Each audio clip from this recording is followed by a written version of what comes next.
With Vanguard Season 2 coming to a close later this week, it's just about that right time to take a look back on all the content we got from the season and what the season was like overall. Now, if you have been paying attention to Vanguard and the game's seasons, you would know that the game hasn't been on the hottest streak of good content, and with Season 2, that did not change that streak at all.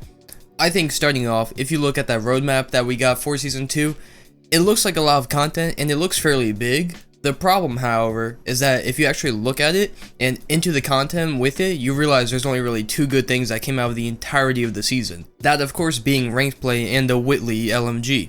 Everything else didn't matter at all and was just bad content. For example, the only two maps we got throughout the entire season was Gondola and Casablanca, and both are bottom tier maps. Casablanca looks cool, I'll give it that, but it plays horribly most of the time. Gondola, on the other hand, is good for long shots, and that is about it. The map is a 2.5 lane map, and they're just straight lanes that every single person camps for long shots.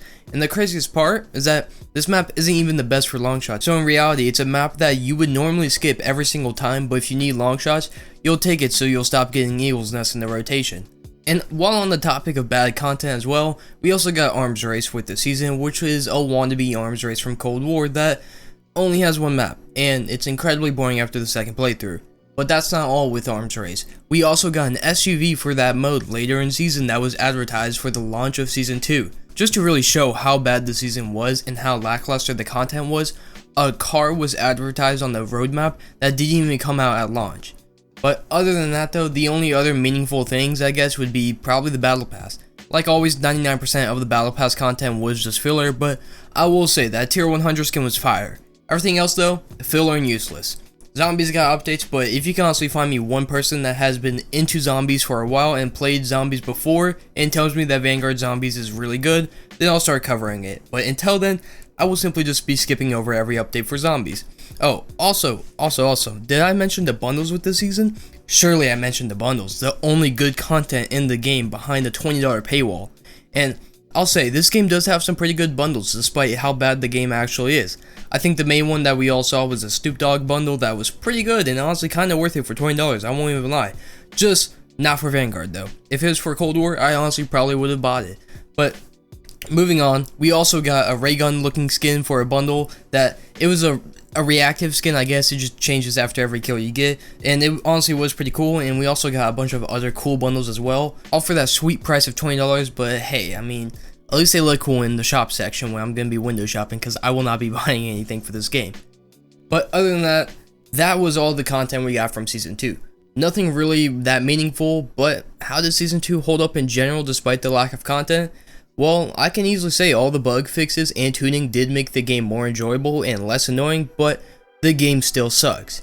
And as always, I will still say and keep my word to this, the mechanics and the movement of the game is good, but everything else sucks, from the high time to kill to the squad spawning. With all the problems though, and the tedious game design, it's honestly no wonder why this season was my least played, not only out of Vanguard, but in Call of Duty history. The only other time I played this little amount of COD was with Modern Warfare when I gave up on that game because of how bad it was. Or there was also another time in like Season 4 or 5 of Cold War that didn't touch it at all, but regardless, 98% of my time this season was in ranked play, with friends just going through the ranks, and that is all I can honestly remember from this season.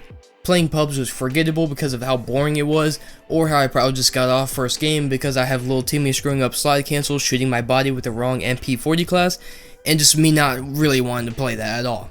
But overall though, Vanguard Season 2 was incredibly lackluster, content deprived, mind-numbingly boring, forgettable, and just bad. I would compare it to Vanguard Season 1, but the problem is, Season 1 of Vanguard was equally as forgettable and bad that I genuinely cannot remember anything that came with that season, or what of importance came with that season at all. So, for right now, I will simply just chalk it up to that both Season 1 and 2 of Vanguard are by far the two worst seasons to ever grace COD since season started back in Modern Warfare. I would honestly rather take Modern Warfare Season 3 than both Season 1 and 2 of Vanguard, and I don't even know what the hell came with Modern Warfare Season 3 because I didn't play it, and I literally did not care about the game, but I would still take that because it probably had better content than the past two seasons of Vanguard. And unfortunately, it looks like Season 3 of Vanguard is looking to be the same with Season 1 and 2, with the roadmap not showing much content at all, and really only the Godzilla event being the main thing with the season. Who knows though. For now, I will simply go back to playing other games and occasionally playing Vanguard and not force this game on myself like I have been doing with the past 2 CODs. Let me know though what you thought of Season 2 of Vanguard, or if you can even think of anything that happened in Season 2 of Vanguard in the comments below, and until next time, see ya.